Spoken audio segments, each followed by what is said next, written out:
Vernon, great to have you here. And I want you to tell me why you decided to endorse President Trump and what kind of reaction you got.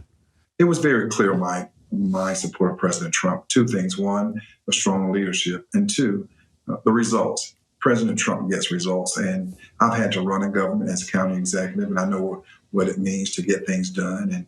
And just like you, and you were the chief executive, we got things done. So we can appreciate someone like the president who not just talk the talk, but walk the walk. You know, some of your Democratic colleagues called you a traitor, even said you were an embarrassment. I've got to tell you, I was surprised by the level of abuse and hostility. Were you surprised at what was thrown at you over this? Well, Mike, first of all, what are they going to do? Spank me? I mean, it's the issue here is the Democratic Party does not have room under its tent, supposedly inclusive tent for independent thinking and conservative Black men and women. And what I've done is really just expose the bigotry that has been going on all along with this party. I have two of my colleagues, one in Michigan, state representative. She was censored just because she thanked the president. I have another colleague out in Tennessee who served 26 years, a pastor, elected 13 times by his constituents. And the Democratic Party literally took him off the ballot a couple of weeks ago because he was for school choice and he was pro-life. And so this is being exposed more and more every day, Mike. And that's why I was saying I didn't leave the party. The Democratic Party left me. You know, Vernon, I hear that and it breaks my heart because I'm thinking about some of those issues you just mentioned. One being pro-life. More Black babies are aborted, far more proportionally than are white babies. You would think that that would be an issue that African Americans across the country would be saying, quit killing our babies. I don't understand why that those issues are not issues that Democrats would want to embrace and become pro-life. Well, Mike, Black people have a historic reputation of being conservative across the board, very faith-based, hardworking, saving their money. However, the Democratic Party has hijacked the Black voters, and they've taken them down this left road where they're more radical, they're more leftist, they're more socialist, and Black people have got to stop and get woke, if you will, and see what's really going on here. And so that's what I'm doing. I'm working to bring back out those values that the Black community had instilled in them. I was born and reared on a farm in North Carolina. I was taught hard work. Obviously, faith and going to church was a big part of it. The only thing we wanted from the government was for it to get out of our way so we can be productive citizens and live a quality of life. And so you're seeing that Democratic Party, they really are horrified and they're terrified of Blacks thinking independently.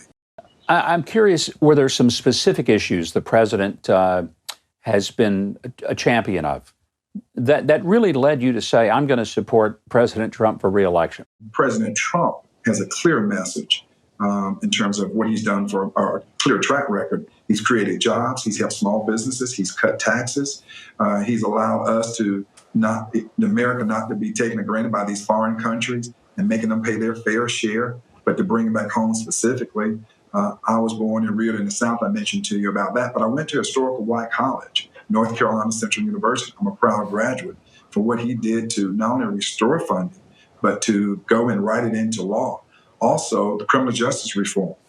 You can see where Joe Biden wrote the crime bill that disproportionately put many Blacks in jail and in prison. They were separated from their families. They lost everything. And President Trump has come with the First Step Act that allowed them, nonviolent, first-time offenders along that category, to get back out, be reunited with their families, and at the same time go on and live productive lives. And also opportunity zone districts. A lot of African-American communities have been hit by the blight, and this allows them to have revitalization of those neighborhoods and investments and tax breaks for business people, including African-Americans. So President Trump has left no group behind. Everybody's prospered under President Trump's administration.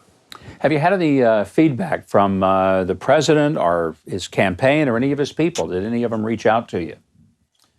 You know, Mike, I'm just like you. We didn't do anything to get feedback from the president. It's just how I felt. and it needs to be said. And I don't have a problem. You know, I call balls and strikes. I've always had conservative leanings. I've always been independent. I voted for President George W. Bush. Well, they gave me a hard time about that when I ran for the United States Senate, but I don't care. I am glad, though, that my voice have become public because many feel the same way I feel, but they're afraid of being browbeat by the Democratic Party. And that's why I talk about rooting that bigotry out. But at the same time, I have been reached by or contacted by someone within the Trump organization, not from President Trump, not looking for that. He's trying to get us through this pandemic crisis right now. And that's the most important thing. But I will do everything I can to help this president get reelected because I think he's the best person to lead us not only through this pandemic crisis, but also to get us back on our feet where we can continue to have those record-breaking numbers as he's done with Wall Street and unemployment for various ethnic groups. And so I want this president to get reelected. He deserves it. He's done more than 3.5 years than most presidents have done in my lifetime. So I'm honored to work with him. Vernon Jones, thank you very, very much for being with us. It has been a pleasure, and your honesty and candor is refreshing. Thank you so much for coming. And I want to tell our audience that you can keep up with Representative Jones on Twitter at Rep. Vernon Jones.